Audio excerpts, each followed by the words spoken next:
지난 시간에 이어서 오늘은 무등산과 인물 2입니다. 역사에 관한 이야기죠. 역사는 인간의 역사입니다. 자연의 역사도 있고, 동물의 역사도 있고, 식물의 역사도 있을 수 있죠. 여러 분야, 정치, 경제, 사회, 문화, 산업, 이런 각 분야에다가 역사 사자를 붙이면 역사학의 영역에 속하게 됩니다.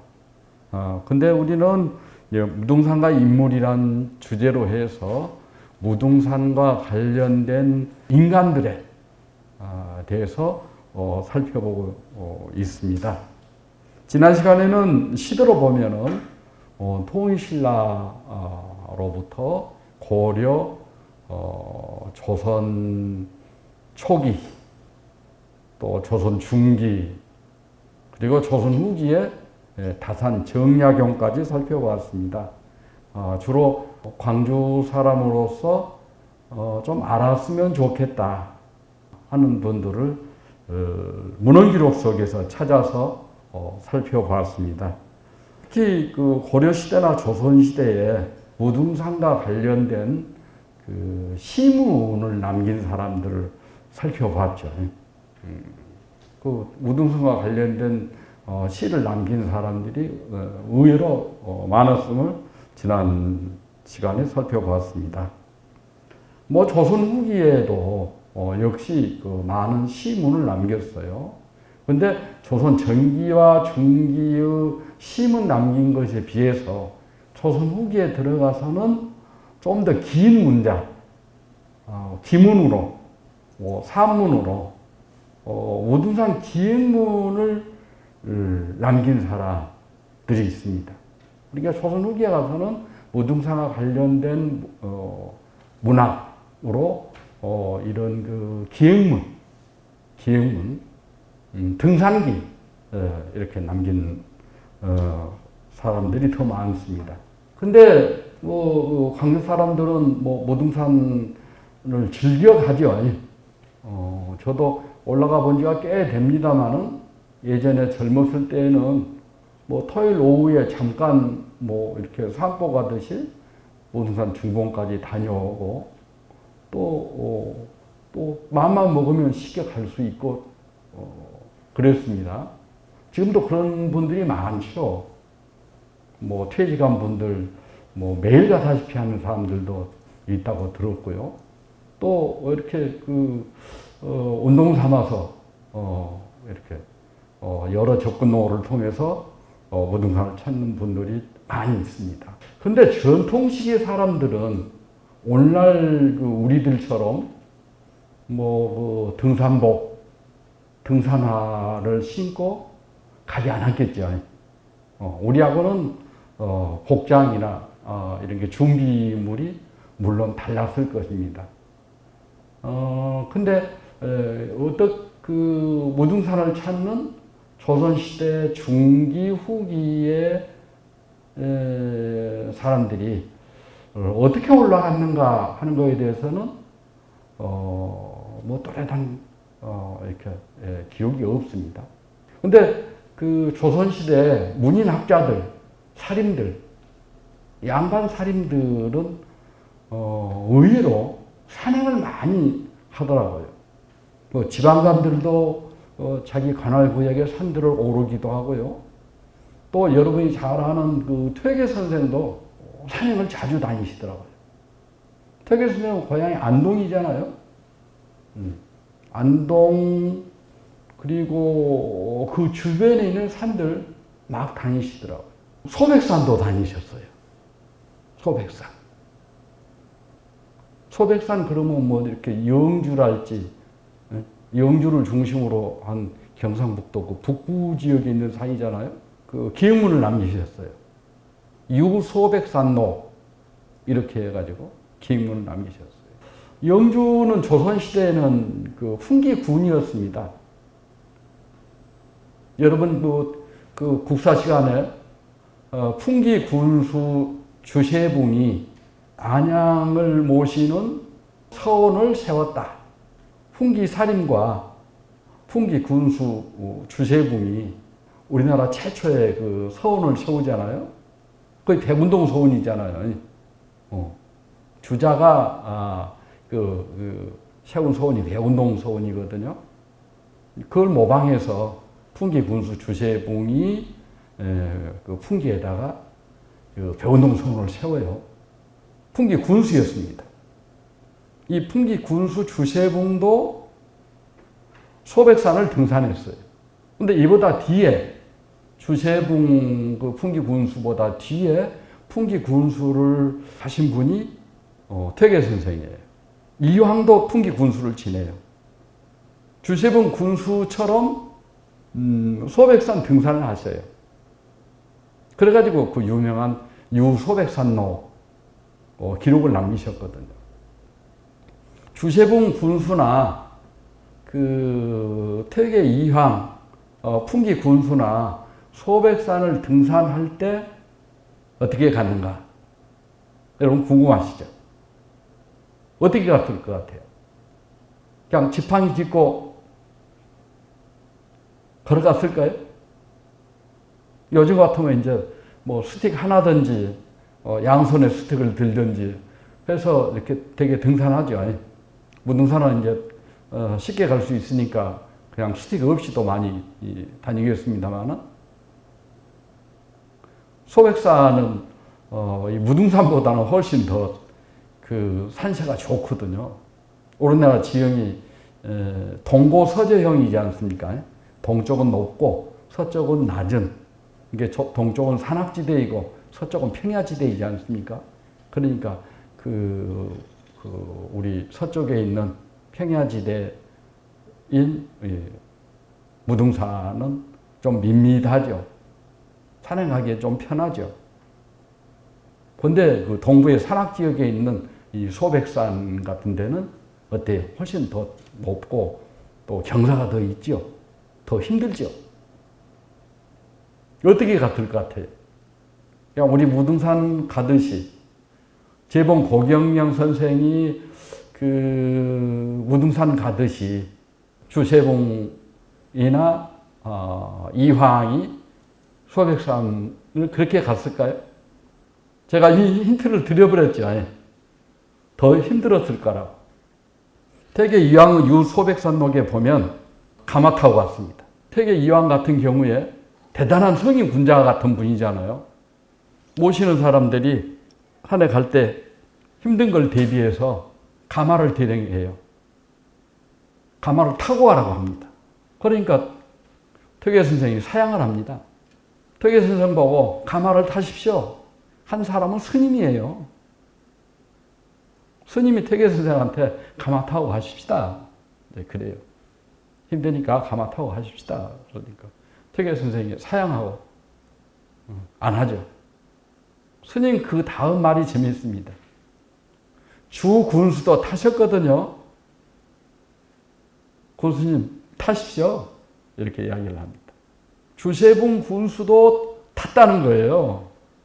퇴계 선생님 당신 좀 사양하는데 전인자들도 탔으니까 당신 타도 괜찮아요. 타세요. 결국 탈 건데요. 시간 문제니까 얼른 타십시오. 사양치 마시고 타시라고 권하고 있습니다. 이렇게 말을 타기도 하고 이렇게 가마를 타기도 하고 양반들이 조선시대에 상명을 할 때, 유산할 때 그렇게 많이 합니다. 우리처럼 그냥 땀 뻘뻘 흘리면서 끙끙거리면서 다니지 않더라고요. 그러면서도 가마를 탔다는 말은 별로 안 해요. 보면 다들 뭐 경치가 어떻다는 둥 그렇게 하지. 그 유소백산맥을 보고서 맞아. 그 양반들이 땀 뻘뻘 흘리는 거 싫어하는데 이렇게 많이 다녔단 말인가. 근데 무등산은 훨씬 편하니까, 좀 달랐지 않았을까 이런 생각도 들고, 또 한편으로는 탔겠다. 두 발로 걷지 않고 타기도 했을 것이다. 조금 더 이제 자세히 이 관련 기록들을 찾아보면 더 재미난 일들이 많이 있을 겁니다. 유수백산내의 기록을 통해서 보면 조선시대에 등산할 때 이렇게 가마라든가 말이라든가 많이 타요. 특히 가마꾼 역할을 하는 사람들은 누구냐? 뭐 자기가 거느린 하인들이라야 되겠죠. 대부분 그러지 않습니다. 스님들이 가마입니다. 그러니까 조선시대 그 유학자들이 그 인본주의적인 입장이지만 유학이 아닌 불교 승려들에 대해서는 좀 가혹하다, 좀 약탈적이다 할 정도로 이렇게 노동력이랄지 또 경제적인 침탈 이런 걸 많이 하는 걸 볼 수가 있습니다. 그래서 이제 하도 까탈 부리고 이렇게 성질 고약한 사람들은 그냥 가마를 메고 가다가 계곡에 던져버리는 그런 일화도 있고 그래요. 그리고 그 절집의 기록 가운데서 이렇게 가마 메는 것을 면제시켜주는 사람, 그걸 굉장히 고마워하고 있어요. 아주 고마워하고 있어요. 사찰에서 고마워하고 있습니다. 이렇게 돌에 새겨서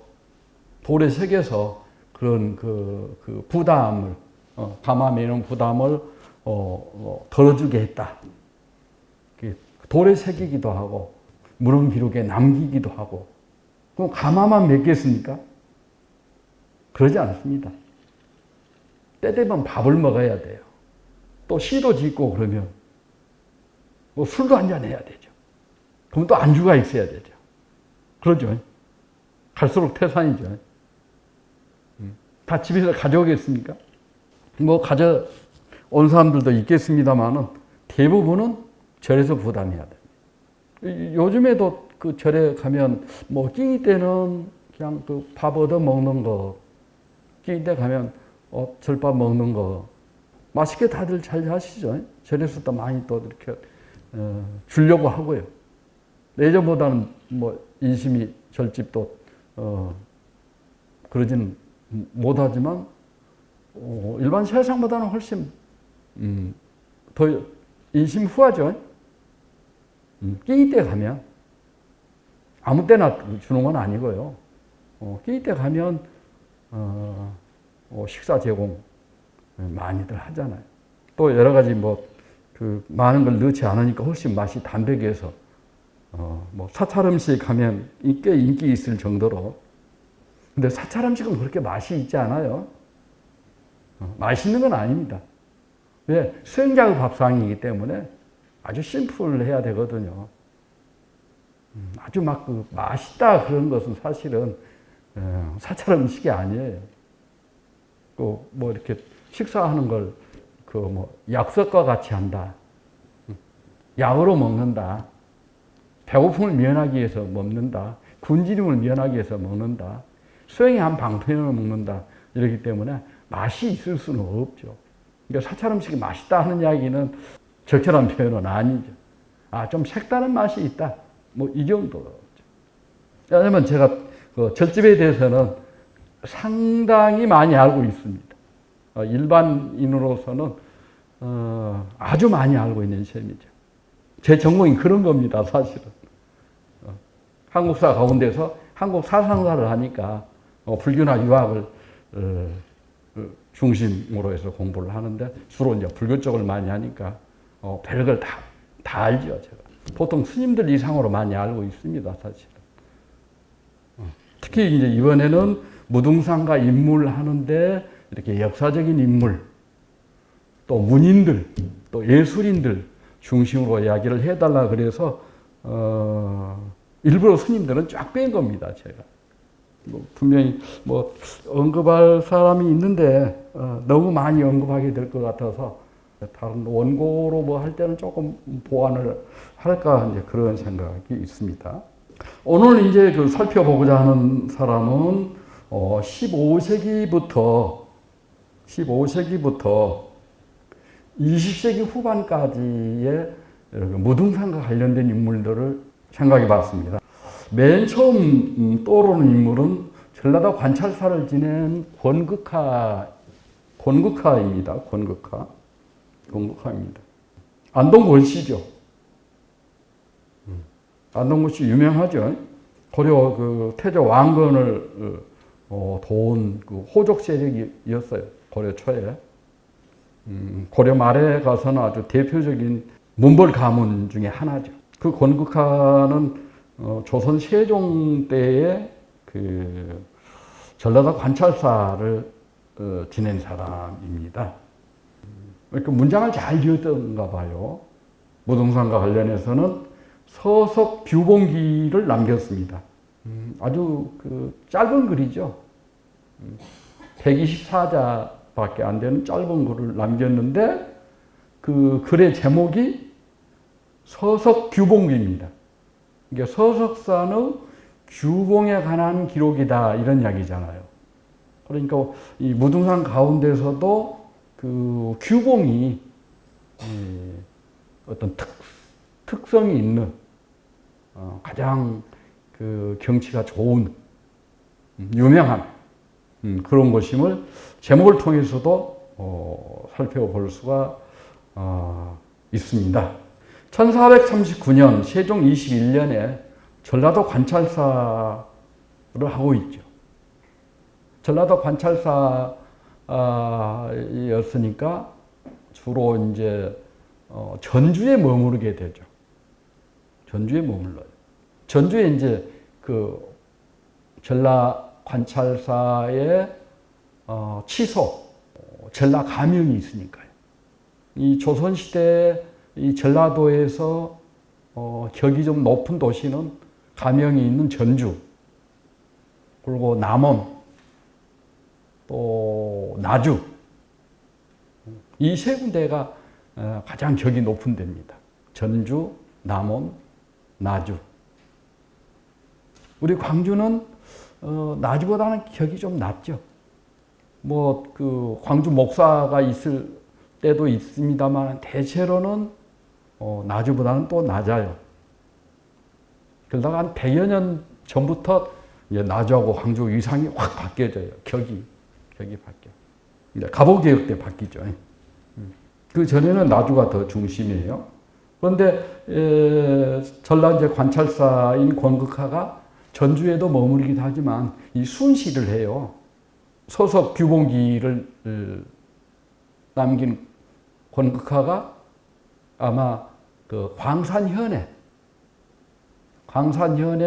이렇게 순찰 왔다가 무등산을 이렇게 올라보고 서석 규봉기를 남기지 않았는가 싶어요. 여러분들은 광산 그러면 광산군, 광산구 이렇게 생각해서 광주의 그 한쪽을 말하는 것으로 생각이 쉽죠. 근데 조선시대는 광주가 광산입니다. 광산현이에요. 광산현일 때가 있고 또 어떨 때는 광주 목일 때가 있고 그래요. 그러니까 광주가 광산이고 광산이 광주고 이렇습니다. 여러분이 그냥 광산군, 지금 같으면 광산구 이렇게 생각하시면 안 돼요. 광주 전체가 광산현이에요.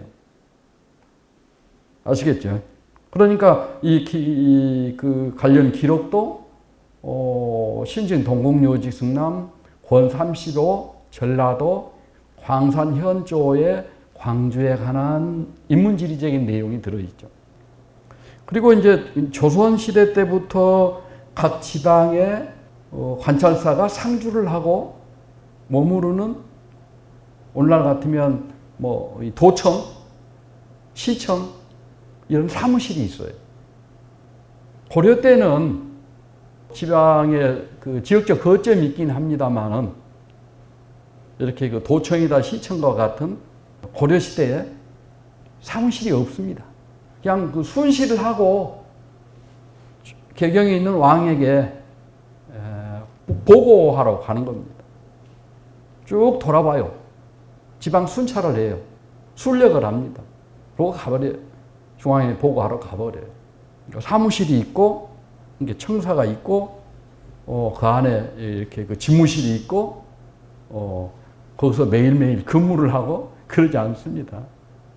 그냥 쭉 이렇게 돌아다니면서 머무르면서 일을 보고 관리를 하고 개경으로 돌아가서 국왕에게 이제 복명하고 보고하고 그런 시스템이에요. 이게 각 시대별로 그 중앙의 지방에 대한 뭐 통제, 통치 이런 게 다르죠. 우리가 비로소 조선 시대에 와서 조선 초기에 와서 읍성을 만들고 그 안에 이렇게 그 동원이 있고 뭐 객사가 있고 또 장교들이 머무는 또 건물이 있고 뭐 향인들이 머무는 건물이 있고 이게 역사적으로 이렇게 살펴볼 것이 많죠. 그리고 건국화를 보면은 뭐 잘잘못이 있죠. 뭐 공부는 잘한 것 같아요. 과거 시험 봐서 합격하고 지방간으로 쭉 돌아다니고 이렇게 시험 성적도 좋고 이런 거 보면 그런데 지방간 할 때 그 배고픈 굶주리고 있는 백성 구제를 소홀히 했다. 그래가지고 그 전라도 장성으로 유배되기도 하고 또 세종 때 그 토지에 관한 세금 조정이 있거든요. 자료에 보면 연분 9둥, 전분 6둥의 그 공법이 세종 때 이제 개편되는데 이렇게 새로운 제도를 마련, 그 토지에 대한 세금을 이렇게 그 제도 개선하고 있는데 건국화가 좀 비판적인, 이게 반대하는 이런 쪽이 있는 것 같아요. 보면 연분 9등이라고 그래서 그 9단계 해에 따라 9단계로 나누고 전분 6등 그 밭을 6등분으로 나누고 이렇게 또 관찰사가 그 목사를 겸임하는 것에 대해서도 좀 반대하는 그런 입장이었던 것 같아요. 그러나 뭐 이렇게 그 문학적 재능은 뛰어나서 문장으로 이름이 높아가지고 16세기 중반에 나온 신증 동국여지 승남이라고 하는 인문지리서의 시문이 많이 전하고 있는 사람입니다. 그래서 이제 전라관찰사 제임시에 이렇게 서석규봉기라고 하는 기록을 남겼죠. 그 다음에 나오는 사람은 정지유라고 하는 사람입니다. 15세기 후반, 그러니까 1400년대 후반 사람인데 정지유가 유서석산기, 서석산에 논일면서 남긴 기록 이란 뜻이죠. 근데 어떤 내용인지는 알 수 없고요. 또 정지유도 기록을 찾기가 어렵습니다. 뭐 이런 걸 남겼다 하는 정도고요. 그 다음에 이제 무등산 기행문으로 조선시대에 아주 다양한 내용을 담고 있는 게 여러분이 아는 재봉 고경명 선생의 유서성록이죠. 이건 들어보셨죠? 유서성록이라고 하는 거예요. 무등산에 관한 아주 그 여러 내용들을 담고 있죠. 근데 고경명 선생은 이렇게 그 문인 학자, 지방관이었죠. 근데 임진왜란 때 의병장으로 알려져 있죠. 그러니까 문인이지만 나라가 어려움에 처해 있을 때 떨치고 일어나서 의병장으로 활동을 했죠. 그래서 더러 어떤 분들은 뭐 고경명 장군 이렇게 하는 사람도 있어요. 그런데 뭐 장군이라기보다는 의병장 나라가 어려우니까 나이가 있는데도 불구하고 격려해서 수천 명을 거느린 의병을 거느린 호남을 외적이 일본군이 호남을 쳐들어오려고 할 때 전방에 나가서 이렇게 그 의병 활동을 한 문인이고 학자고 의병 활동을 했으니까 의병장 이렇게 부르지 뭐 고경명 장군 그러면 저감한 호칭은 아닙니다. 근데 잘 아시는 바와 같이 중종 때 태어났고 선조 때 임진왜란이 일어나던 그 해에 이제 돌아가셨죠. 뭐 과거 합격자입니다. 근데 공부를 엄청 잘했던 것 같아요. 영종 때 사마시에 제1위로 합격을 하고 그래서 진사가 되고 또 알선과에 또 하고 또 장원급제하고 이제 장원급제 하니까 바로 성균관 전적 그러면 아마 이게 6품인가 7품인가 그럴 거예요. 9품까지 있는 데서 6, 7품으로 바로 초임에 나가버린 거죠. 굉장히 특혜가 있는 거죠. 그리고 뭐 사관원, 정원 이거 아무나 하는 게 아닙니다. 이게 사헌부, 사관원 이런 직책에 있는 사람들은 일단 실력이 있어야 돼요. 그리고 집안도 좋아야 됩니다. 이게 실력만 있다고 되는 게 아니에요. 청요직이거든요. 물 맑을 청자, 중요하다. 요긴할 요자. 청요직이라야 청요직을 거쳐야 세상에 나아갈 수 있거든요. 그러니까 이 관직이 역임하는 걸 보면 실력이 있는지 집안이 좋은지 이거 금방 알 수 있거든요. 굉장히 재봉 고경문 선생은 뭐 실력도 있고 뭐 집안도 좋은 이제 그런 집안으로 판단이 되어집니다. 뭐 지방관을 중앙에서도 중요 직책에 있기도 하고 지방관을 역임하기도 하고 근데 임난 직전에는 관직에서 물러나 이제 광주에 오면서 이렇게 책을 읽기도 하고 무등산 등산을 하기도 했죠. 그래서 유서성록이라고 하는 무등산 기행문을 남겼죠. 그리고 이제 중국의 사신으로 가는데 이렇게 서장관으로 다녀오죠. 중국의 사신 갈 때 뭐 정사가 있고 부사가 있고 그 다음에 세 번째가 서장관이에요. 중국 사신 가는데 의전서열로는 3위가 서장관입니다. 이때 이제 고경명 선생도 이렇게 서장관으로 명나라에 다녀오기도 하고. 근데 그런 애교 문제, 종계 변무 사건, 조선왕조를 세운 사람이 이성계잖아요.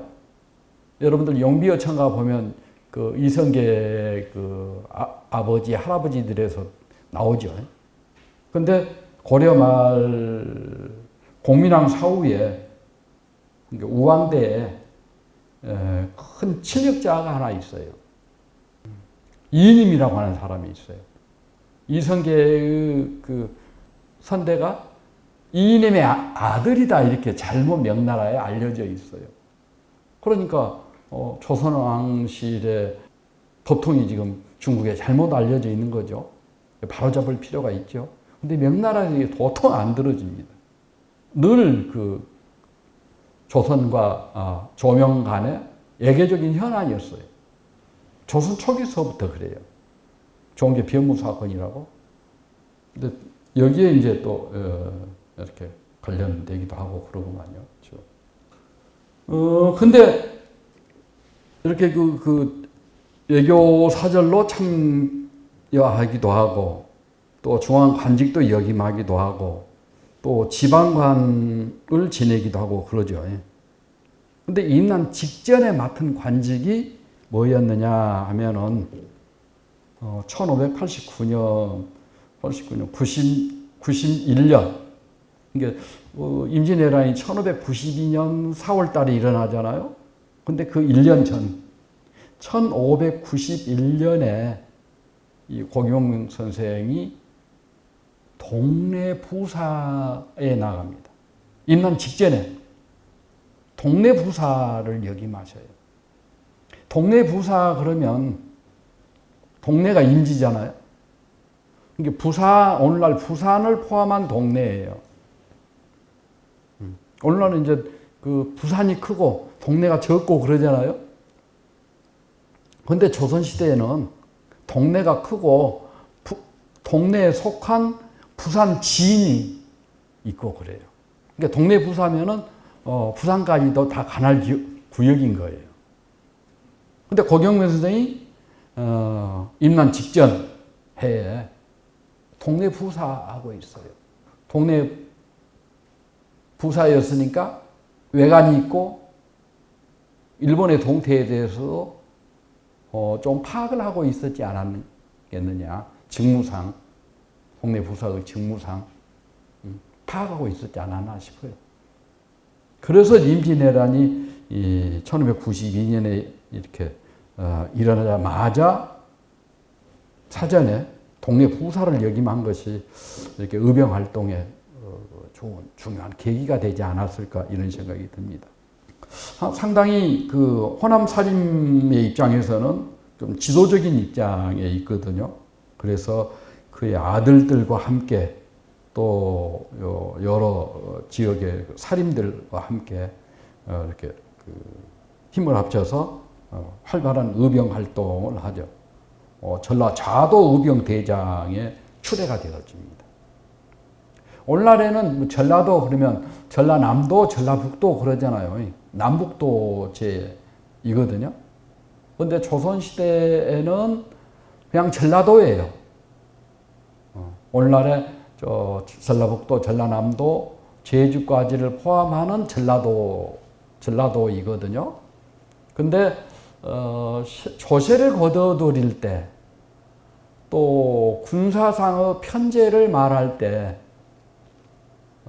전라자도, 전라우도 이런 게 있습니다. 조세수치, 군사상의 편제를 위해서 이렇게 좌우도로 나눠요. 전라좌우도, 경상좌우도, 뭐 충청좌우도 이런 식으로 좌우도 개념이 있습니다. 그런데 이제 지역적으로는 이제 좌도에 속해가지고 전라좌도 의병대장에 추대되어지고 뭐 종사간에 뭐 유팽로, 안영, 양대박 또 모량 유사니까 그 양곡을 이제 그 의병들이 수천 명 되니까 이제 그 군량미가 있어야 되잖아요. 그래서 그 양곡을 모으는 일이 아주 중요하죠. 모량 유사들이 여러 명 있습니다. 앞에서 나온 그 박강호 이런 분들은 나이가 많으시거든요. 그러니까 이게 군량을 이렇게 모으는 이런 역할도 하고 그러죠. 여기서는 뭐 최상중이네, 양사영이네, 양희적이네 이런 사람들이 그 군량미를 모으는 그런 역할을 하고 고경명 의병진의 이제 종사관으로 활동하는 사람은 유팽로, 안영, 양대박 아주 유명한 다 사림들이죠. 근데 이렇게 그 전라도 의병들이 활발하게 일어나고 있을 때 전라 관찰사는 누구였느냐? 이광이라고 하는 사람이에요. 이광. 그러니까 전라도 관군을 통솔하는 최고 지휘자가 전라 관찰사 이광이거든요. 근데 의병이라고 하는 건 어때요? 관군이 아닌 민이 외침을 당했을 때 그 외적을 방어하기 위해서 이렇게 나간 부대잖아요. 자원군이잖아요. 근데 국토방위 임무를 맡은 당시 관군들 총대장은 전라 관찰사인 이광이에요. 이광의 휘하에는 어때요? 정규 관군이 있어요. 숫자는 많죠. 일본군이 이제 임진왜란이 일어나면서 이렇게 부산, 대구, 충주, 한양 이렇게 막 치달아 올라가잖아요. 그러니까 임금을 돕기 위해서는 어떻게 해야 돼요? 북상을 해야 되겠죠. 근데 당시에 관군이라고 하는 것은 명부에만 있고 실제 군인은 얼마 없어요. 여러분들 그 최근에 아프가니스탄의 그 정부군이 빠른 속도로 무너져 버리고 미군이 발 빼자마자 무너져 버리고 무장 단체 탈리반에 의해서 아프간이 장악이 돼 버렸잖아요. 그렇게 생각하시면 돼요. 임진왜란 때 관군은 대장에는 사람이 있는데 실제로 관군의 숫자는 얼마 되지도 않고 또 기율도 없고 도망가기가 바쁘고 지방관이 도망가는데 그 밑에 휘하 군졸들이 어떻겠어요? 다 흩어져 버리죠. 그래서 임난 초기에는 일본군에서 대패를 하고 민간이 모집한 의병장의 활동이 두드러지죠. 이런 그 의병장들에 의해서 호남이 외적의 말발굽 아래에 떨어지지 않게 되는 겁니다. 먼저 선방을 한 거죠. 의병장들끼리 서로 연합도 하고 막 돕기도 하고 막 그러죠. 특히 근데 그 중요한 게 금산 전투가 아주 중요하죠. 금산이 무너지면 오늘날에 이제 금산 그러면 충남 금산군이잖아요. 그런데 조선 시대, 일제 시대까지 다 이 금산은 전라도 땅이었어요. 1960년대 박정희 정부 때 1964년인가 전북 금산이 충남 금산으로 바뀌어요.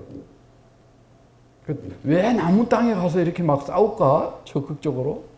원래 전라도 땅이고 이들에게는 뭐 우리도 남해도 이런 게 없어요.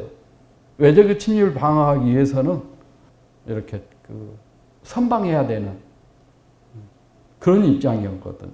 그래서 결국은 그 금산 전투를 하는데 거기서 이제 그 관군이 퇴각하고 그러면서 수적 열세에 있는 고경명 그 의병군이 이렇게 참패를 하게 되죠.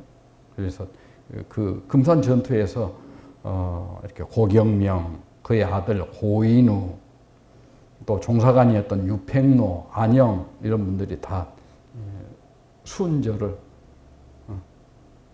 하고 그러죠.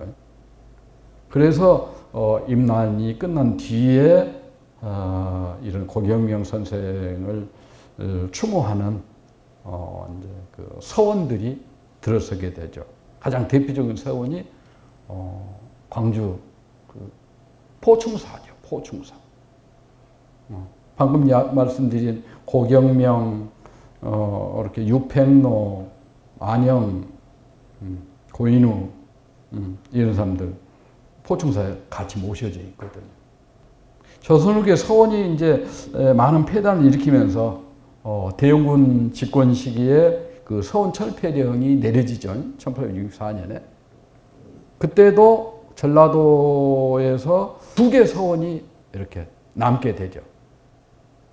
정읍의 무성서원하고 최치원 선생을 모시는 정읍의 무성서원하고 요 고경명 선생을 모시는 광주의 포충사는 그 서원 철폐령에도 불구하고 그대로 유지가 된 47개 서원 중에 2개입니다. 정읍의 무성서원하고 광주의 포충사하고요. 그 외에도 이제 다른 뭐 금산이랄지 순창이랄지 이런 서원에 배양이 되어지기도 합니다만은 광주의 포충사는 고경명 선생을 모신 아주 대표적인 서원이죠. 그리고 이제 포충사 이야기가 나왔으니까 하는 말인데 포충사는 그 고경명 선생을 모시는 서원으로 조선 후기에 이제 건립되어졌는데 서원 철폐령에도 살아남았고 해방 직후에도 그 항일 독립운동의 그 중심 거점으로서 역할을 하고 있어요. 이게 인만 의병을 모시는 그런 서원에 한정하지 않고 이게 일제강점기에 항일 운동을 했던 사람들의 이렇게 비석이랄지 이런 게 포충사에 남아 있습니다. 포충사는 이렇게 구사당이 있고 새로 만든 70년대 새로 만든 그 문 앞쪽에 있는 시멘트로 된 건물 있고 따로 있죠. 건물이 두 군데 따로 있어요.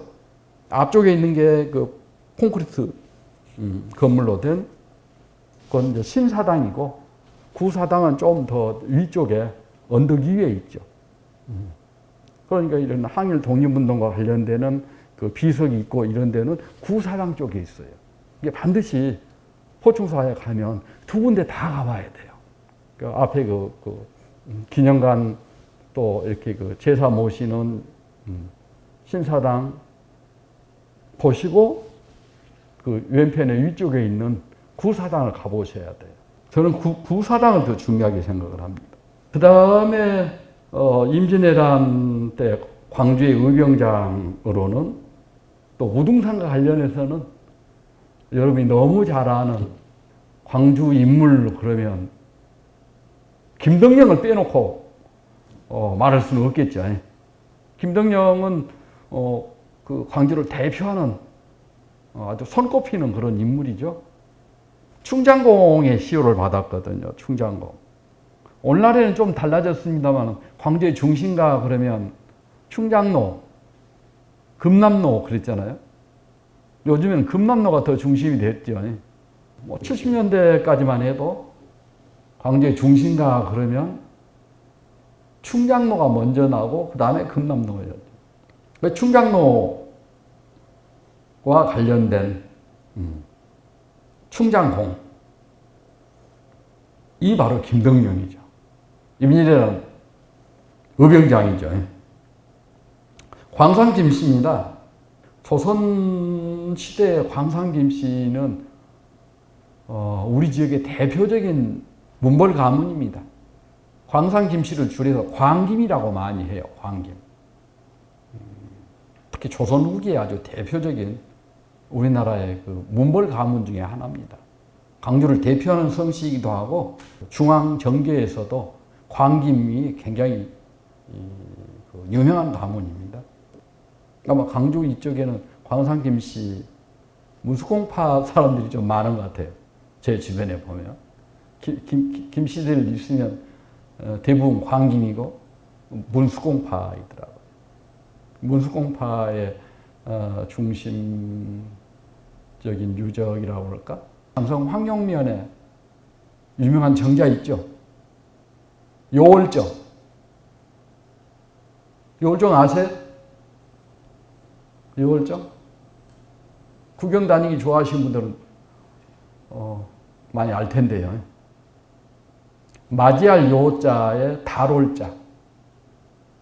뭐 다음 주면 그 한가위 추석이죠.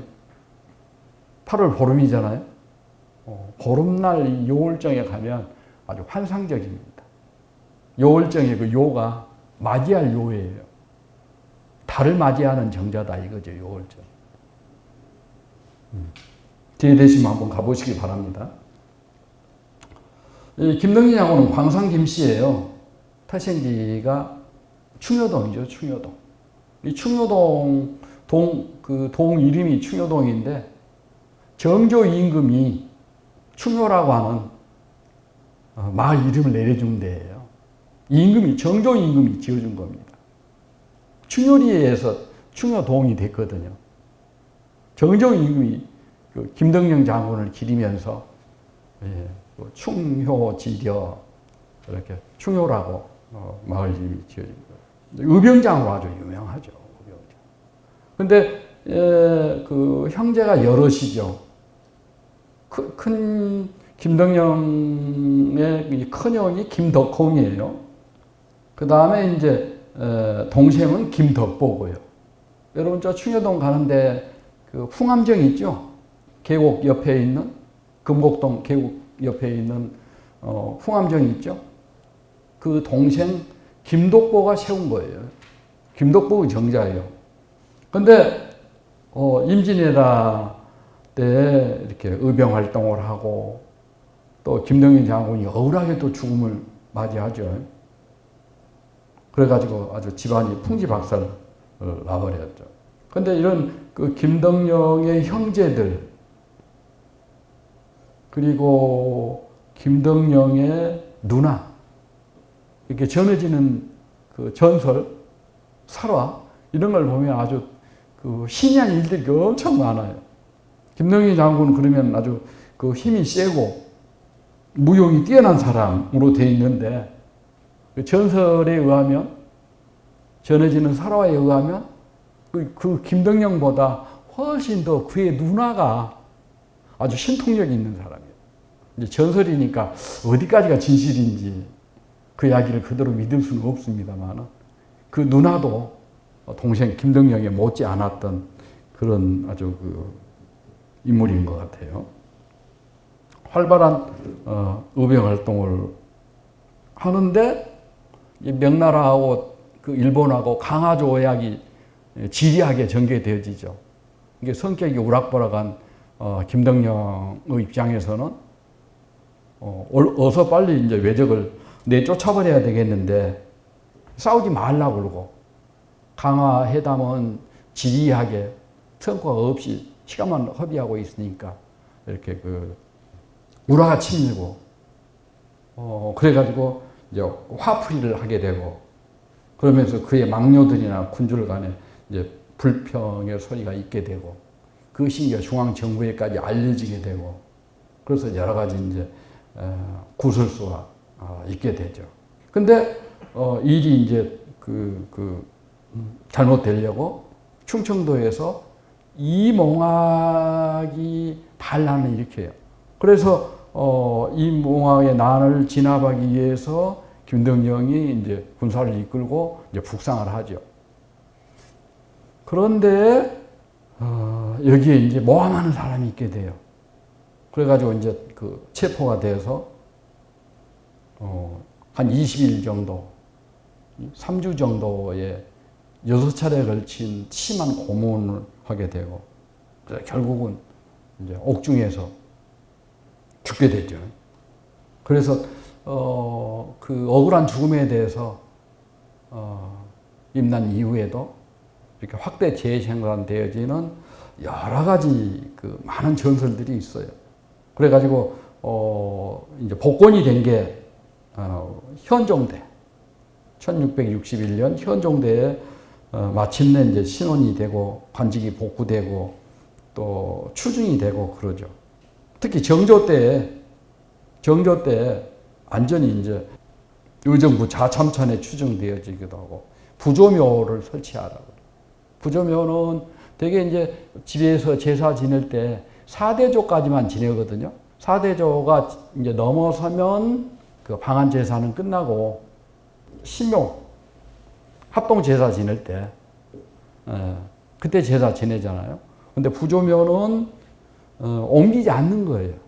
계속해서 그 집에서 제사를 모시도록 하는 거예요.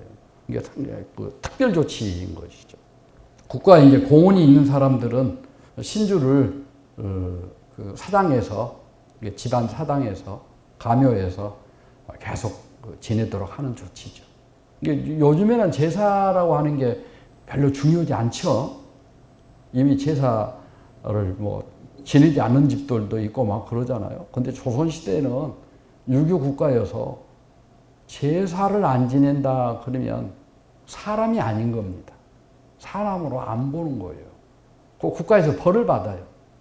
근데 요 부조묘를 정조 때 이렇게 특명으로 내줬다 이야기는 엄청난 겁니다. 그 특별한 공로가 있어서 그걸 국가에서 인정해 주는 거예요. 오늘날에 이제 그 부조묘에 대한 감각이 별로 없잖아요. 지금 우리는 제사 저 역시 그냥 뭐 부모님 제사 때라든가 차례 지낼 때라든가 이렇게 참여하기는 합니다만 옛날 분들에 비하면 이건 순언터리죠. 아마 여러분들도 저랑 비슷할 거예요. 그냥 형식적인 의례적인 그런 제사죠. 근데 조선시대에는 우리가 아는 그 제사하고는 전혀 달라요. 실효성이 있는 겁니다, 이건. 천주교를 받아들이면서 천주교 신자들 간에 어머니에 대한 제사를 지내지 않고 또 신지를 태워버렸다. 국사범이에요. 윤지충이라고 하는 사람, 천주교 박해 그 사건 때 윤지충 사건 있잖아요. 그 사람들이 바로 그런 케이스입니다. 그 윤지충의 어머니가 돌아가셨어요. 근데 신주를 불태워버리고 제사를 안 지내겠다고 해버려요. 천주교 신자가 되니까. 그래서 이게 잡혀서 죽게 되는 거예요. 전라북도 사람이어가지고, 한 2, 3주 전에 그분들 그 묘가 발견됐잖아요. 묘가 발견됐어요. 그래서 더 이렇게 실감이 나고 그러구만요. 억울한 죽음, 인만 의병대장인데 억울한 죽음을 하게 됐죠. 뭐 무등산 정상에도 뭐 김덕령이 그 이렇게 뜀박질하고 놀았다는 그런 바위들도 있고 뭐 용마를 타고 다녔다는 그런 전설도 있고 뭐 여러 전설들이 많이 있죠. 광주 서구에 있는 벽진소원에 모셔지고 또 의열사에 모셔지고 그랬죠. 시호는 충장공이죠. 그래서 오늘 광주의 대표적인 가로 명칭이 충장로죠. 그 다음에 그의 동생이 김덕보예요. 아까 말했던 이 금곡동에 그 계곡 바로 옆에 그 풍암정을 지었는데 거기를 이제 형이 억울하게 죽음을 맞게 되자 세상의 뜻을 잃고 이렇게 향리에 돌아가서 풍암정을 짓고 이렇게 그 공부하는데 힘을 썼다는 것이죠. 정명호란이 일어나게 되자 나이가 많음에도 불구하고 의벽에 이제 참여를 하시죠. 근데 결국은 이제 노병이 있어서 전장에 나가지는 못했습니다만은 오늘날 같으면 국가에서 그렇게 억울한 죽음이다 그러면 정묘 의병 같은 건 안 했을 거예요. 근데 이때 당시에 사람들은 다 뭐 그래도 의병을 일으키고 활동하려고 하죠. 정조 때 포상 추징이 되고 있습니다. 그 다음에는 이제 그 최원순이라는 분 처음 들어보시죠? 최흥종, 그 다음에 이제 허백년, 이런 분들이 있는데 이 세 분에 대해서 살펴보도록 하겠습니다. 이상으로는 이제 전통시대 무등산과 관련된 사람들을 살펴봤고요. 근현대 무등산과 관련된 사람들은 많습니다. 그런데 시간 제약이 있기 때문에 꼭 살펴봐야 할 사람들만 세 분을 선정을 했습니다. 첫 번째는 최원순입니다. 최원순. 아마 처음 들어보실 거예요. 독립운동가입니다. 그 1919년 3월 1일에 김이 독립만세 그 3.1운동이 일어났잖아요. 이보다 한 달 앞서서 1919년 2월 8일 날 동경에서 동경 유학생들이 중심이 돼서 그 기독교 회관에서 2.28 독립선언이 있습니다. 2.28 독립선언의 주동적인 인물이 최원순입니다. 잘 알려지지 않습니다. 그의 그 독립운동 또 활동 이런 거에 대해서 그동안에 묻혀버렸어요. 구체적인 활동을 저도 안 지가 1990년대였습니다. 광주의 그 어른으로 또 무등산과 관련돼서 책을 내신 박선홍 선생이란 분이 계십니다. 제가 믿고 따랐던 분이기도 하고, 또 광주에 여러분들이 광주의 어른 중에 어른으로 여기는 분들이 많이 있습니다. 고인이 되셨는데 박선홍 선생을 통해서 최원순이라고 하는 사람을 좀 알게 됐어요. 제가 1992년에서 1995년까지 광주광역시 문화재 전문직을 좀 했어요. 이게 문화재 지정, 이렇게 학술조사 이런 업무를 맡아본 적이 있거든요. 그래서 여러분이 잘 아시는 바와 같이 의대 허병년 선생이 그림을 그리시고 사람을 만났던 거기 증심사 쪽에 있는 그 춘설원이라고 있죠. 춘설원은 다 아시죠?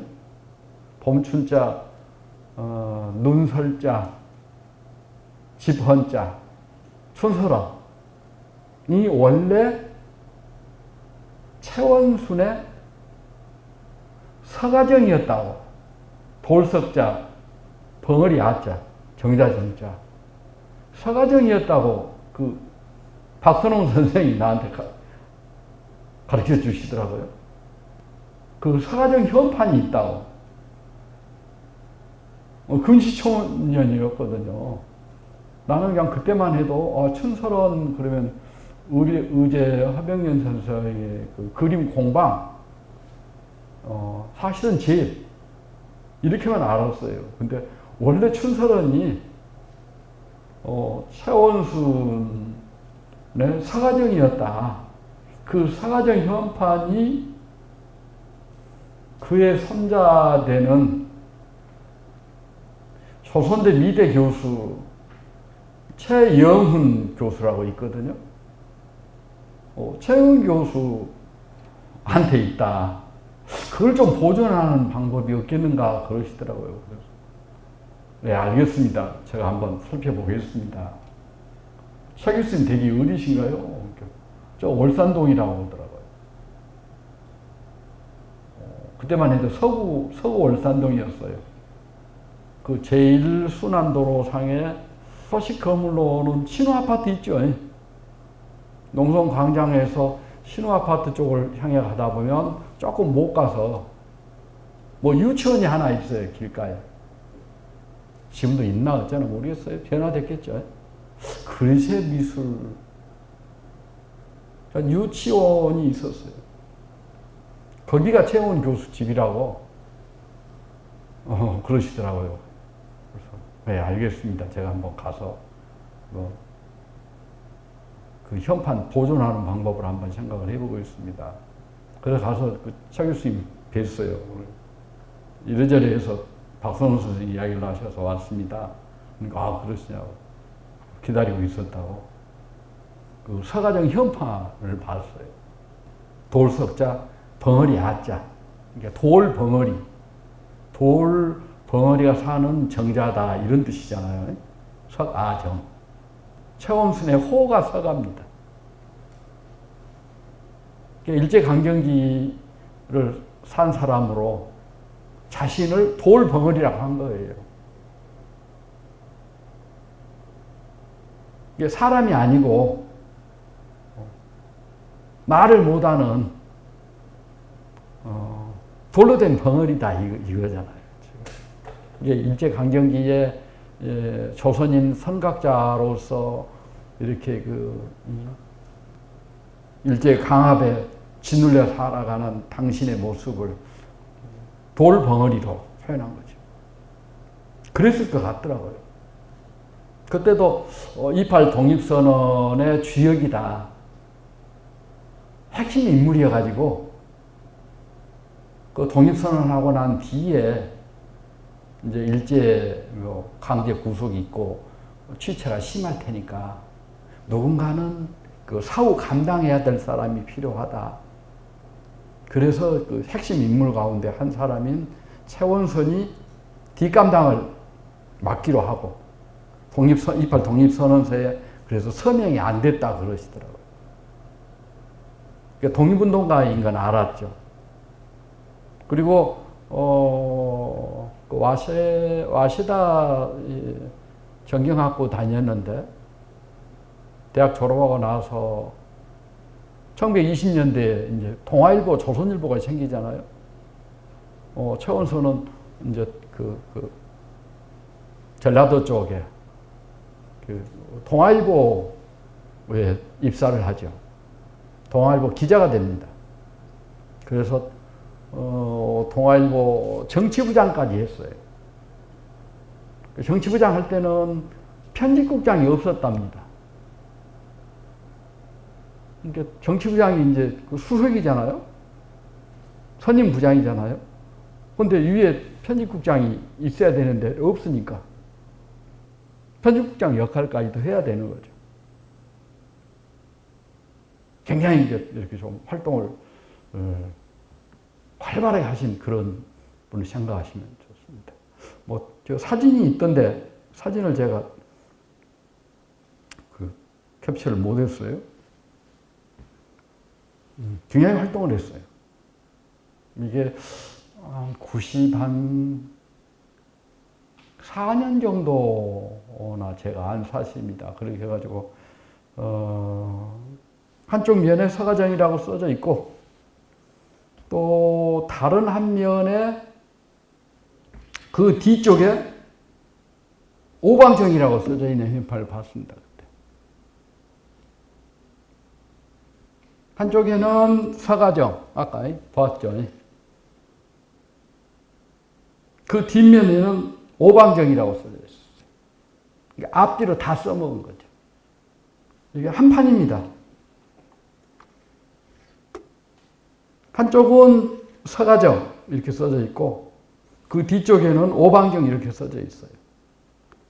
근데 이 오방이 사는 정자다. 여기서 오방은 최웅종 목사예요. 5가지를 다 놔버렸다. 그런 말이죠. 근데 오방정 현판을 쓴 사람은 의제산인이라고 썼어요. 의제산인. 의제는 누굽니까? 허백령이잖아요. 화가. 남종하고 대가죠. 춘설원의 주인이죠. 그러니까 오늘날 춘설원을 놓고 처음에는 서가정, 그 다음에는 오방정, 이제 앞뒤로 현판 다 써져 버렸잖아요. 앞뒤면. 그러니까 이제 다른 판자에다가 춘설원 이렇게 쓴 거예요. 이제 오방정을 쓴 사람은 그 다음 주인인 의제허백령, 서가정이라고 써져 있죠. 서가정 글씨도 참 좋죠. 아주 단정하고 아주 단정하죠. 누가 썼냐면 성당이 썼어요. 성당은 일제시대 아주 일제강점기에 조선 사람으로 아주 최고의 서예가입니다. 성당 김돈희입니다. 김돈희. 성당 김돈희가 서가정 현판을 썼어요. 아주 대단한 서예가입니다. 그 다음에 요 뒤편 서가정 현판 그 뒤쪽에는 오방정이라고 해가지고 이제 의제 산인 이렇게 썼고 처음에는 의제 쓰고 그 다음에 의제 산인 쓰고 그 다음에 이제 의도인이라고 하셨어요. 호칭에 따라서 좀 나이 차가 있어요. 세 시기로 되게 구분하죠. 그 다른 목판에 춘설원이라고 써져 있는데 이건 소암 선생이 쓴 거예요. 힐소자, 바탕소자. 그 평소 할 때 그 소자 있잖아요. 평소에 할 때 그 소. 힐소, 바탕소이거든요. 소암, 암자, 암자.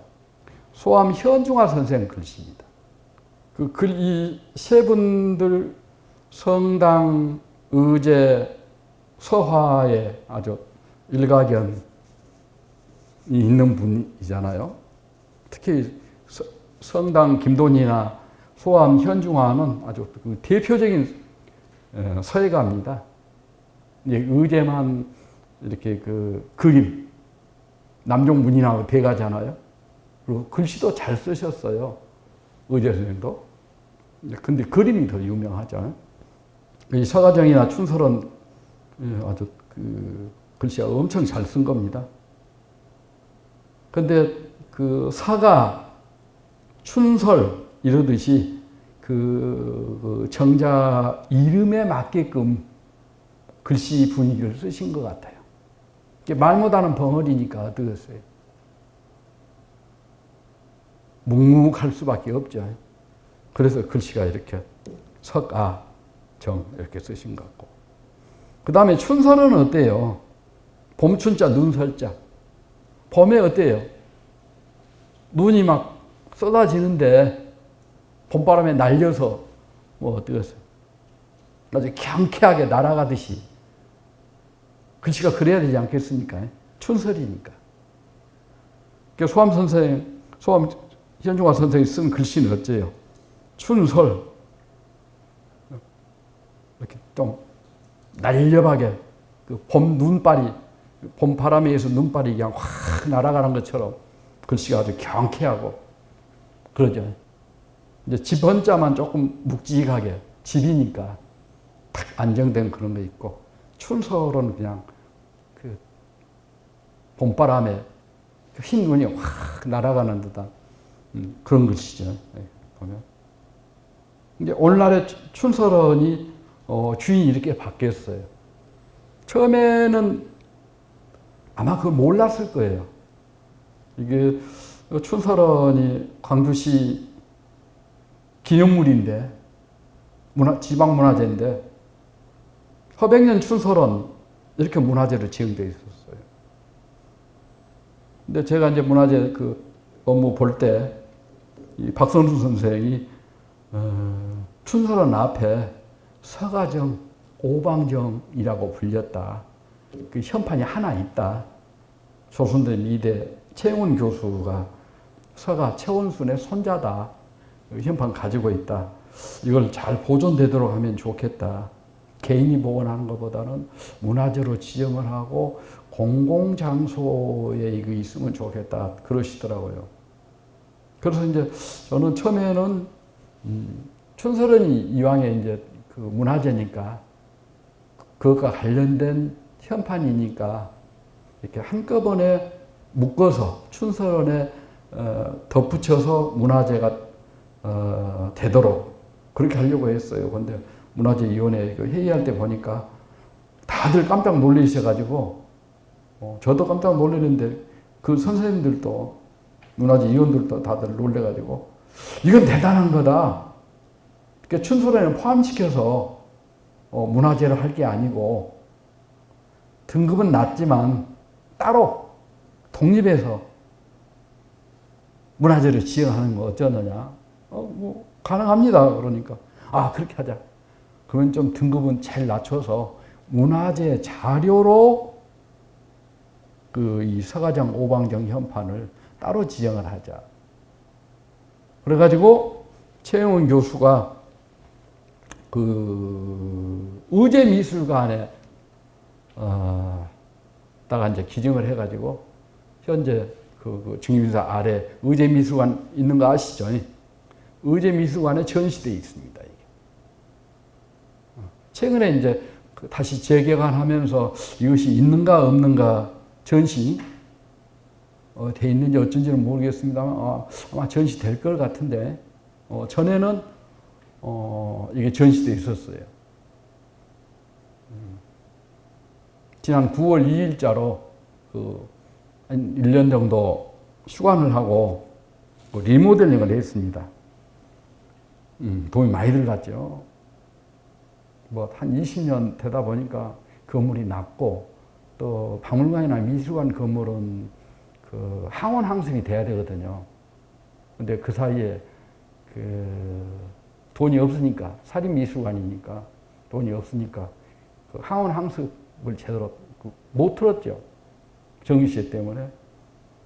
그래가지고 유물이 훼손되니 어쩌니 막 그래가지고 예산을 받아가지고 한 1년 정도 리모델링을 해가지고 다시 금년 9월 2일 날 재개관했어요. 유물을 많이 교체했을 겁니다. 지금 그래서 특별전 하고 있습니다. 관련 매주 토요일 오후 2시에 특별 강좌가 있고 또 2개의 전시 특별전을 하고 있어요. 주로 이제 의제 그림이고 또 하나는 이분들 아주 친분이 두터운 지훈 김철수 서예전 하고 있어요. 지훈 김철수는 1920년대에 조선공산당 제3차 비서를 한 사람이에요. 공산당 당수예요. 박헌영의 선배됩니다. 여러분 공산당 그러면 박헌영 많이 아시죠? 박헌영은? 박헌영보다 훨씬 더 선배예요. 해방이 되자 박헌영이 이제 공산당 최고 지도자가 되잖아요. 그럴 때 박헌영 노선에 대해서 강한 비판을 했던 분 중에 한 분이 지훈 김철수예요. 이미 그거는 1920년대 공산당 지도자예요. 제3차 당 비서예요. 이게 20년대 말에 공산당 당수를 하신 분인데 의제 선생이랑 아주 가깝게 지내셨어요. 자주 오고. 그래서 저 아는 선생님들 또 지훈 김철수 선생 글씨, 서예 작품을 많이 가지고 있어요. 그 덕에 저도 한 점을 얻어가지고 가지고 있는데 글씨가 너무 좋습니다. 여러분들 기회 되시면 의제 미술관에 특별전 하고 있으니까 가서 보시고 또 토요일날 오후 2시에는 거기서 이제 호남 한국학 강좌로 이렇게 문화 강좌가 있어요. 근데 내용이 참 좋습니다. 이 전주 토요일, 그 앞주 토요일 두 번 이미 했는데 그때는 전남대에서 미술사 강의하셨던 이태호 교수 강의가 있어가지고 사람들이 많이 왔더라고요.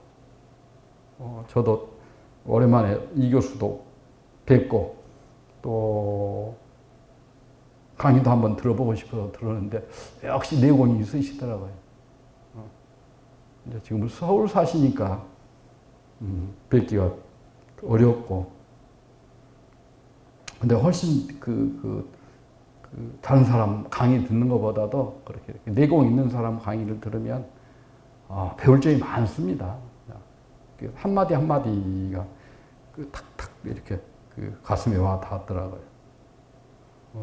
이 교수 사진입니다, 이게. 제 사진이 아니고.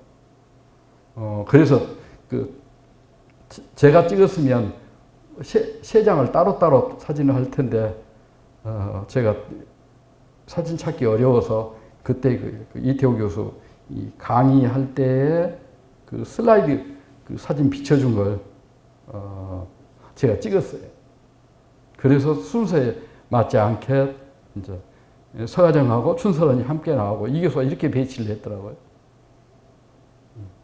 이제 저랬으면 서가정 따로 하나 하고 그 다음에 오방정 따로 하나 하고 또 춘설원 따로 하나 하고 그랬을 텐데 이 교수는 이렇게 지금 설명을 하려고 해놔서 그냥 이렇게 말했습니다. 최원선은 이렇게 1990년대 중반에 우리 곁에 왔습니다만은 저도 전공이 다르다 보니까 이렇게 문화재 지정하는 데까지는 힘을 보탰습니다만은 더 깊게 공부를 못했어요. 근데 최근에 최원순에 대해서 관심을 가진 사람들이 막 생겨났어요. 그래가지고 최원순의 그 독립활동에 대해서 작년에 건국포장을 추서받았죠. 그래서 이제 우리 곁에 훨씬 이제 다가서게 됐어요. 석초라고 하는 호도 썼고 서가라고 하는 호를 써서 그 정자 이름도 서가정이라고 했죠. 1919년에 2.28 독립선언의 주역인데 그 독립선언을 하기 위해서 동경 유학생들끼리 힘을 모았죠.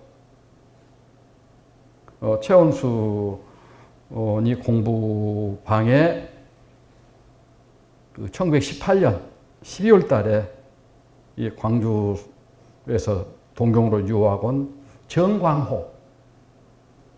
정광호가 찾아와서 그 하숙방에서 아주 비밀리에 독립선언에 관한 논의가 시작됐어요. 이 정광호라는 사람도 아주 재미있습니다. 해방 직후에 광주시장을 지낸 사람입니다. 2.28 독립선언의 주역 중에 한 사람이죠. 이것도 그 정광호와 2.28 독립선언으로 핵심 인물로 알려져 있었어요. 90년대. 근데 행방을 몰랐어요. 누군지를 또 몰랐어요. 2.28 독립선언의 주역으로 이렇게 최원순, 정광호들이 핵심 멤버다 알았는데 이 정광호라는 사람이 해방 직후에 6.25 전에요. 광주시장을 지냈다니까요. 광주시청에 가면 그 역대 시장들 그 사진이 걸려 있잖아요. 아마 정광호도 있었던 것 같아요. 제가 이제 문화재 전문위원을 그만두고 그 시사편찬 상임위원을 했어요. 광주광역시사 편찬위원회 상임위원을 좀 했어요. 한 5년 정도 했죠. 그러니까 그 광주 역사문화 많이 알 수밖에 없죠. 문화재 전문직을 했지, 시사편찬 상임위원을 했지, 한 8년 정도 시사편찬과 문화재 관련 일을 직접 하고 그래 놓으니까 이제 직업적으로 이제 알게 된 거죠. 근데 서로 따라와 알게 된 거예요. 정광호라는 사람은 2.28 독립선언의 주역 정광호가 있고 또 광주시장 정광호 있는데 연결이 안 된 거예요. 최근에서 그 사람이 동일 인물이다 이게 알게 됐어요. 조금만 더 관심을 하면 알 텐데 그냥 그 조금 관심 분야가 좀 다르니까 그냥 업무상으로만 알고 그냥 묻혀버린 거죠. 또 저는 저 나름대로 또 할 일이 있으니까 업무를 떠나니까 그냥 싹 델키 누르듯이 눌러버려야 자기 하는 분야가 또 보이니까. 이들이 이제 그 동경 유학생으로서 이렇게 독립선언을 주도하게 된 것은 당시 미국 그 윌슨 대통령의 민족 자결주의 있죠. 3.1 운동에도 영향을 미쳤고 2.28 독립선언에도 영향을 미쳤고 또 중국의 5.4 운동에도 영향을 미치고 이게 아시아, 아프리카 피아파 그 식민지 대중들한테는 미국 그 윌슨 대통령의 민족 자결주의가 아주 구세주와 같은 그런 존재였습니다. 이제 식민지 노예 상태에 놓여 있는 아시아, 아프리카 사람에게는 민족 자결주의 아주 희망의 불빛이었죠. 또 이와 함께 1917년, 1919년에 그 러시아에서 소비에트 혁명, 이건 엄청난 파워를 가진 거예요. 러시아 그 제국주의적인 로마노프 왕조를 무너뜨린 것이 소비에트 혁명이잖아요. 아주 강고한 제국주의 체제를 무너뜨린 것이 바로 소비에트 혁명이다. 얼마나 효과적이겠어요. 그러니까 1920년대에 어때요? 식민지 그 노예 상태에 있는 사람들한테는 민족 자결주의나 그 소비에트 혁명이나 아주 폭발적인 거예요. 오늘날의 어떤 이념보다도 이렇게 파워 있는 거죠.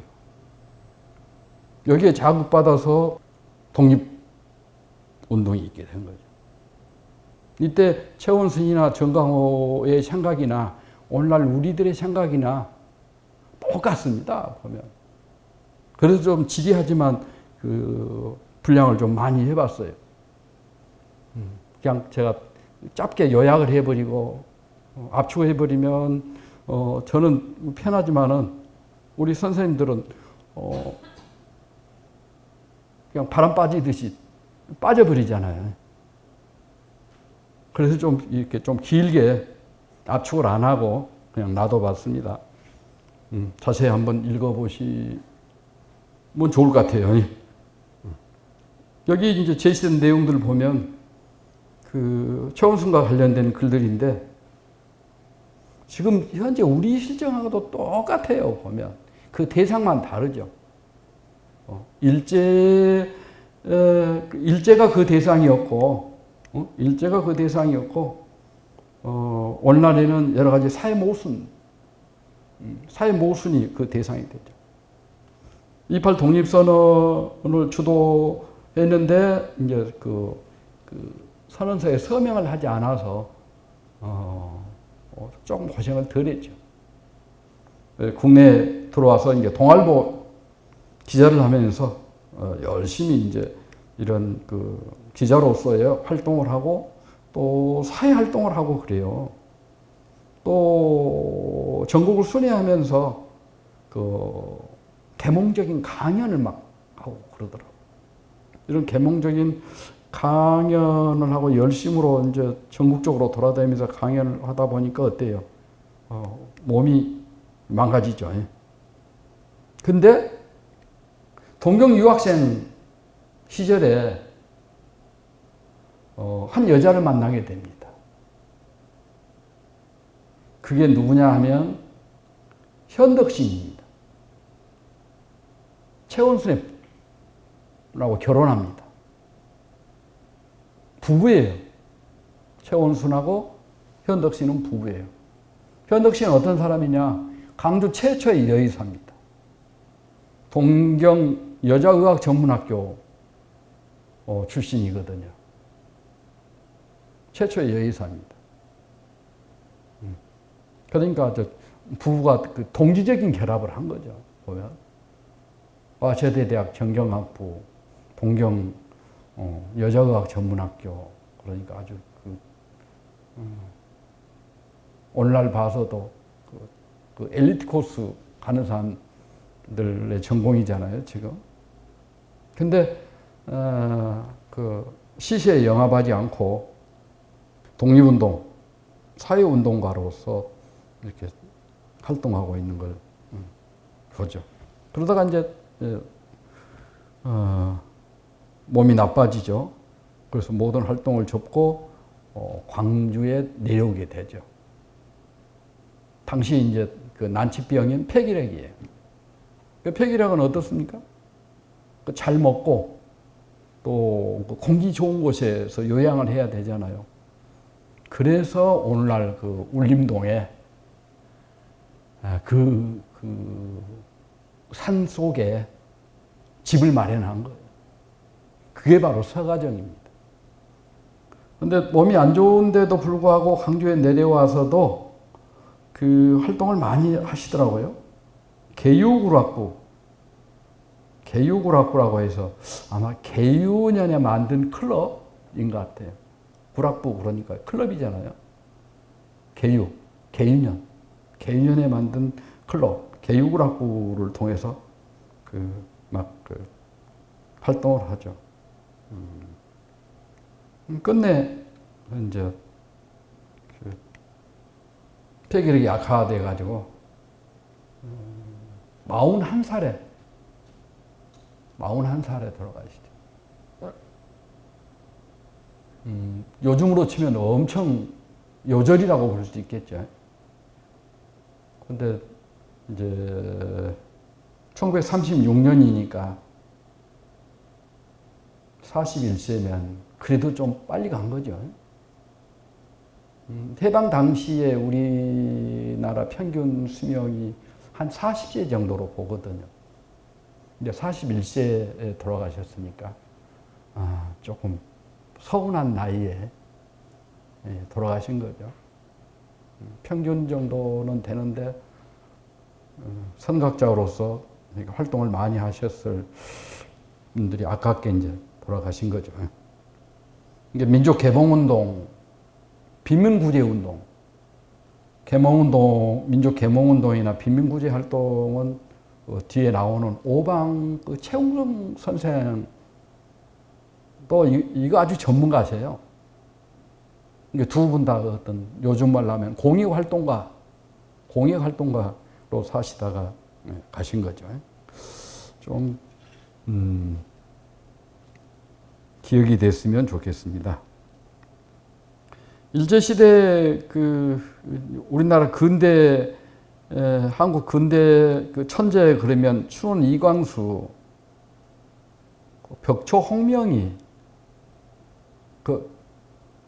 임꺽정 소설 쓴 벽초 홍명이, 육당 최남선 이렇게 들거든요. 근데 춘원 이광수나 육당 최남선이나 계몽운동가였는데 결국은 일제의 지조를 굽힌 변절자가 되어버렸죠. 특히 춘원 이광수는 상해 임시정부의 기관지인 독립신문에 주필도 하고 그러다가 그냥 허영숙과 재혼하고 국내에 들어옵니다. 그래가지고 그의 행적이 그냥 친일파가 돼버리거든요. 그러면서 일제의 시민 통치에 순응하는 이런 민족 개조론을 막 해요. 우리 민족은 미개하다, 야만이다. 하루빨리 민족성을 좀 뜯어 고쳐야 된다. 도덕적으로 게으르고 타락하고 야만적이다. 그러니까 우리 민족성이 엉망이다.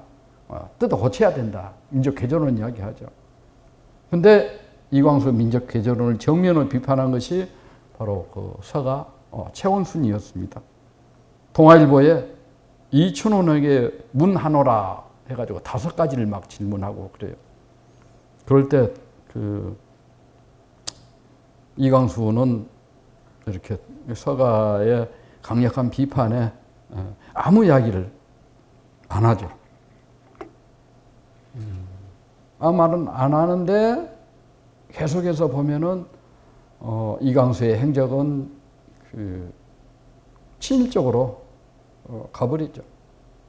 사회에서는 이제 매장돼 버리죠. 그 다음으로 이제 살펴보아야 할 인물이 오방 최흥종입니다. 1880년에 태어나서 1966년에 돌아가신 분인데 젊었을 때는 아주 나쁜 표현으로는 깡패, 한때는 순사 노릇을 했어요. 그러니까 좀 친일 주구 역할을 했다 이거죠. 근데 기독교에 귀의를 하고 그러면서는 사람이 완전히 바뀌어진 거예요. 빈민구제 운동도 하고 또 나병, 이게 문둥병, 나병 사람들 이렇게 구제하는 데도 앞장을 서고 여러 이 사회운동, 민족운동의 대표자 역할을 하시고 그랬죠. 일제 시기에 좌우 합작단체인 신간의 강주 지회장을 역임하기도 하고 조선노동 공제 강주 지회장을 하기도 하고 3.1운동 때도 이렇게 참여한 광주의 대표적인 그 근대를 살다 가신 그런 분입니다. 오늘날 광주 YMCA가 이 광주 사회에 그 오피니언 리더들이 많이 있죠. 이 최홍정 선생이 광주 YMCA도 창립한 사람입니다. 목사예요, 목사. 광주 YMCA 산파 역할을 하는 사람입니다. 그래서 광주 YMCA에 가면 그 오방 기념실이 있고 또 양림동에 그 오방 기념관이 따로 있고 또 그러죠. 광주를 대표하는 의인이신데 그의 이제 그 최웅종의 활동을 보면 국채보상운동에 적극 이렇게 활동하시고 3.1운동에도 참여하시고 기독교인이죠. 목사셨어요. 목사. 제주도 교회에 시무를 하기도 하고 뭐 광주에서 뭐 이렇게 시무한 건 당연한 거고 제주도 그때 당시 이제 전라남도에 제주도가 속해 있을 때죠. 해방 이후에 이제 그 제주도가 독립된 행정 도가 된 것이고 그 전에는 전라남도의 그 제주군이었거든요. 그래서 그 광주에서 최홍종 목사가 제주도의 교회에 파견돼서 제주도 교회에 시무하기도 하고 또 전도 사업의 일환으로 또 뭐 독립운동과도 관련이 있지 않을까 싶은데 좀 더 살펴봐야 되겠습니다만은 저 블라디보스토크에도 한번 가셔요. 2번인가 가신 것 같아요. 네, 연도가 틀려. 그래도 2번 정도 가신 것 같아요. 블라디보스토크에 뭐 어디 그렇게 가신 기록이 있더라고요. 그래서 아마 전도 내지는 선교나 또 독립운동과 관련이 있지 않을까 이런 생각이 드는데 조금 더 살펴봐야 되겠습니다. 빈민구제 운동에 아주 열심히세요. 빈민구제 운동. 예를 들어서 이제 광주천 그 직강공사가 일제 때 되거든요. 그러면서 그 광주천변에 그 영세민들이 얼기설기 집을 짓고 움막집을 짓고 살았거든요. 제가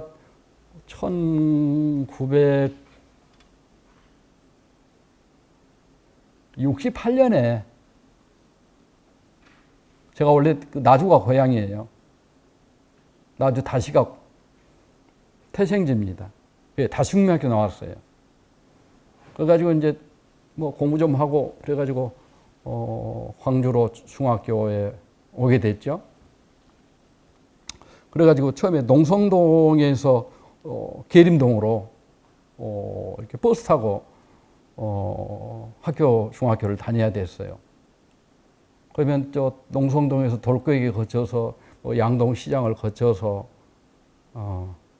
이렇게 그 양유교, 천교, 대교 거쳐서 한인은행 옛날 한인은행 쪽으로 또 지금은 소방서 동부소방서가 됐던데 옛날 광주기차역 쪽으로 해서 이렇게 계림동으로 해서 전남대 후문 쪽까지 가는 이제 그런 6번 버스 타고 다녔었는데 그때 뭐 이렇게 양유교나 천교나 대교 보면 그 다리 이 주변에 60년대 후반인데도 그 움막집이 있었어요.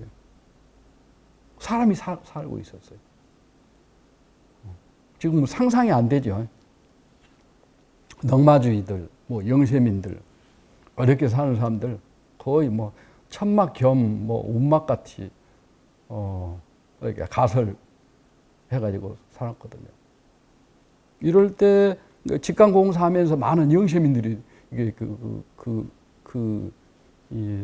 사람 살기 어려운 움막집마저도 없어져 버린 거예요. 그 사회 문제가 되었죠. 이때 적극적으로 최홍종 목사님이 이제 나서는 거죠. 그때 신문에 막 보도가 돼 있어요. 그래서 아주 자세히 신문 보고 알게 됐죠.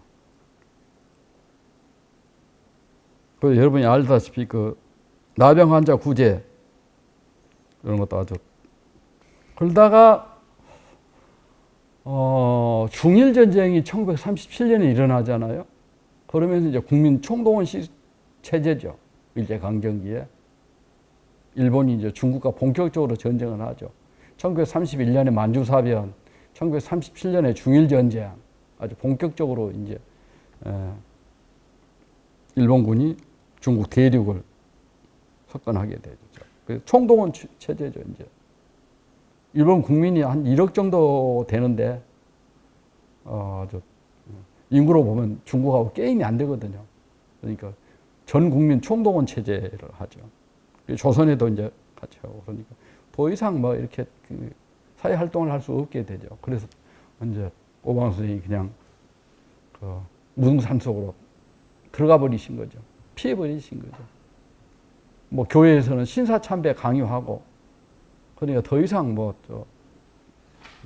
시내에서 활동하기 교회 활동, 사회 활동 하기 어려워지죠. 그래서 이제부터 나는 오방이다. 5가지를 다 놔버렸다. 그래가지고 이제 서가정에 이어서 이제 오방정 현판을 달고 무등산에서 이제 예보 활동을 완전히 중단하고 징임사 계곡에 직가하시다가 해방을 맞게 돼요. 그 해방 직후에 이제 그 건준이 생기죠.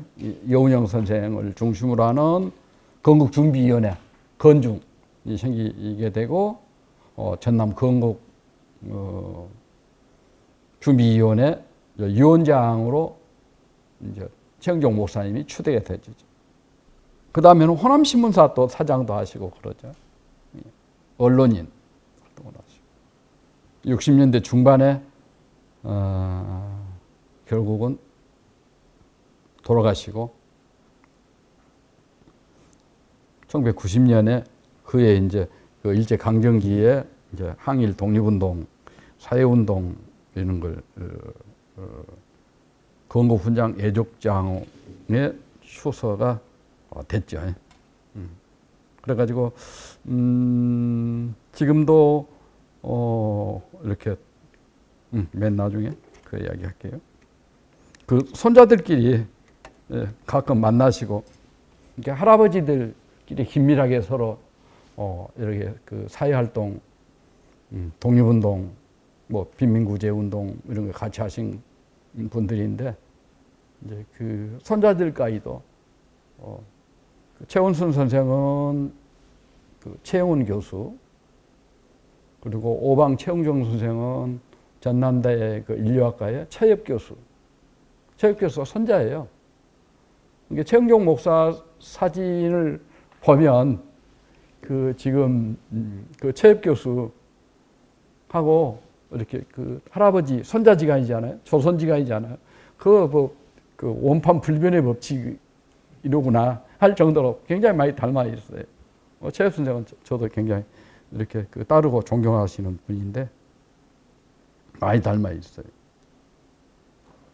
그리고 이제 맨 마지막에 소개하는 의제 허백년 선생의 손자가 직헌 허달제예요. 허달제.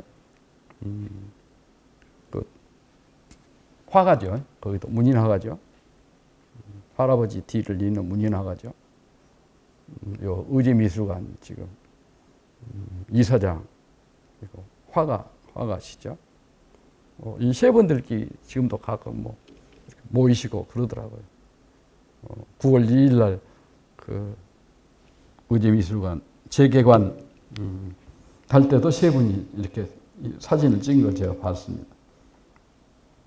근데 의제 허백년은 1891년에 태어나서 1976년에 돌아가신 분이죠. 호가 의제예요. 그런데 어떨 때는 의제라고 쓰기도 하고 이제 그림에 의제산인이라고 쓰기도 하고 의도인이라고 쓰기도 하고 그래요. 그러니까 젊었을 때는 의제, 그 다음에 나이 들어서 의제산인, 아주 이제 장수하셨잖아요. 아주 나이 많이 되었을 때는 의도인 이렇게 그 호를 달리시는 거예요. 원래 이제 진도 출신인데 그의 그 종 고조부가 소치예요, 소치. 소치 허련이에요. 소치 허련의 집안 사람이에요. 소치 허련 그러면 얼른 기억이 안 나시죠? 그래도 추사 김정희는 아시죠? 추사 김정희가 대단하다고 하는 건 아시죠? 추사 김정희가 인정하는 그림쟁이입니다. 이게 소치허련이. 압록강 이남에 너만한 사람이 없다.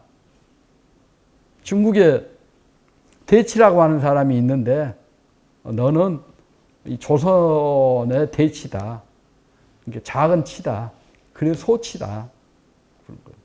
추사 김정희가 아주 대단한 국제주의자죠. 인터내셔널이죠. 청나라에 대해서 아주 대단한 사대주의를 가지고 있는 사람이죠. 요즘 말로 하면 이제 인터내셔널하다 볼 수 있죠. 조선권 좀 비하하는 그런 좀 문제가 있죠. 근데 조선 제1의 그 예술가가 소치 허련이다. 이렇게. 압록강 이만에 너만한 사람이 없다. 아주 극찬할 정도로. 조선 제1이다. 이거 아닙니까? 추사가 인정하는 조선 제1이다. 그 영향력 아래에서 진도에서 태어나서 진도에 이제 유배 온 정만조라고 하는 사람한테 한문을 배워요. 고종 때 아주 유명한 인사인데 정만조 선생한테 허백년이 의제라고 하는 호를 받습니다. 그래가지고 소치 허련의 아들인 미산 허영에게 그림을 배워요. 그래서 이제 서울에 올라가가지고 기호학교에 다니기도 하고 또 다시 내려와서 울림산방에서 미산 허영에게 그림 공부를 하고 또 일본으로 이제 그때 당시에는 이제 일본이 선진국가였으니까 일본에 가서 대학에 다니기도 하고 그 그림 공부도 하고 그래서 이제 조선의 전통 회화에다가 당시 근대 일본 회화가 가미된 이런 그 화풍을 가지고 있죠. 그래가지고 조선미술전람회 선제에 출품을 하게 돼요. 제1회 조선미술전람회 동양하부에서 추경산수도를 출품했는데 2등상을 받았어요. 근데 그때 1등상은 없는 2등이었어요. 이게 최고 상이라는 것이죠. 지금은 이제 이런 의제 선생 그림을 그 남종화, 문이나 이렇게 이야기하는데 일제강점기에는 그런 말이 없었어요. 그냥 동양화부, 동양화부, 동양화. 일본화는 있고 이렇게 중국 그림이나 조선 그림은 동양화라고 해서 따로 이제 그룹을 나누고 의제 선생은 추경산수도로 해서 일약 이제 주목을 받게 됐죠. 특히 이제 전라도 출신의 뭐 김성수, 송진우의 도움을 받아서 보성고보에서 뭐 전시회를 열기도 하고 여러 그 전시회에 출품하는 일제시대에 아주 그 작품 활동을 꾸준히 하죠. 근데 그도 이렇게 작품 활동을 하지만 후진을 양성하기도 하고 또 사회운동에도 관심을 갖지 않을 수 없었죠. 이 가운데서 좀 우리가 주목해야 될 일이 그 연진회를 만든 거예요. 연진회를 만들어서 후진을 양성하는 그런 활동을 했고, 또 그 오방 최홍정 선생과 함께 뭐 삼해학원을 설립하기도 하고, 또 그 중임사 쪽에 그 차밭이 있죠. 무등산 다원을 인수해 가지고 그 우리 그 전통 음료 차를 강조하시기도 하고, 또 이렇게 농사 짓는 것, 농업을 아주 중요하게 생각하셔가지고 농업 고등기술학교를 세우기도 하고 그랬죠. 그 농업기술학교 자리가 오늘날 그 의제미술관 이 농업기술학교 자리, 삼해학원 자리기도 하고. 오래 사셔가지고 작품이 엄청 많죠. 작품이 엄청 많습니다. 그래서 그 재개관하고 그래서 그 살짝 가서 봤어요. 1954년에 전남대 농대에 그려진 그림이 큰 그림인데, 대작인데 그 재개관 전시에 전시돼 있더라고요. 그 일출이작이라고 그래서 이게 해가 뜨자 노작 일해야 된다. 해 뜨면 일하라는 그런 뜻의 그림을 그 전남대 농대에 1954년에 그려준 그런 그림도 전시되어 있어서 실물로 봤고요. 그러니까 이런 그 농경산수 도를 제작하시고, 또 실제로 그 농업기술학교 또 당시 세우시고, 그러니까 그림 배우러 오는 그 제자들에게도 이렇게 그 노동을 강조하셔가지고 그 농업기술학교에 다니기도 하고, 또 이제 그 농고니까 농업학교니까 또 실습을 해야 되잖아요. 그래서 이렇게 실습하기도 하고, 또 관련된 그림을 주로 그리시기도 하고, 그 생각과 그 사회적 실천을 같이 하신 그런 분위기였습니다. 1977년에 86세로 이제 돌아가셨어요. 제가 대학 3학년 때인데, 그때 광주 분위기가 그냥 철시하는 분위기였어요. 그러니까 광주에 내노라 하는 어른이 돌아가셨다. 그러니까 굉장히 좀 가을날, 스산한 가을날처럼 시내 분위기가 그랬어요. 철시를 다 한 거죠. 광주에서 사회장으로 이렇게 장례를 치르고, 그 묘소는 그 춘설원 위에, 지금 춘설원 아시죠? 중임사 밑에 당신이 사셨던 춘설원 바로 위에 의제선생 묘소가 있어요. 전에는 자주 갔었는데, 아는 선생님 집에 바로 그 의제선생 제자신데 바로 옆에 있어가지고 그 선생님 집에 가려면 의제선생 묘소를 이렇게 지나야 됐거든요. 그래서 자주 갔었는데, 지금은 그 전부 관련 집들이 다 철거가 되고 이제 묘소만 있고, 그러니까 근래는 별로 가보지 못하고 그랬네요. 이렇게 광주 근대를 대표하는 큰 어른으로 뭐 최원순, 최흥종, 허백년, 특히 무등산과 관련해서 그 외에도 뭐 이렇게 많은 시인들도 있고 그런데 시간 관계상 이렇게 몇 분으로 한정해서 말씀을 드리지 않을 수가 없게 되었습니다. 시간이 돼서 이렇게 해서 마무리를 지어야 될 것 같습니다. 경청해 주셔서 감사합니다.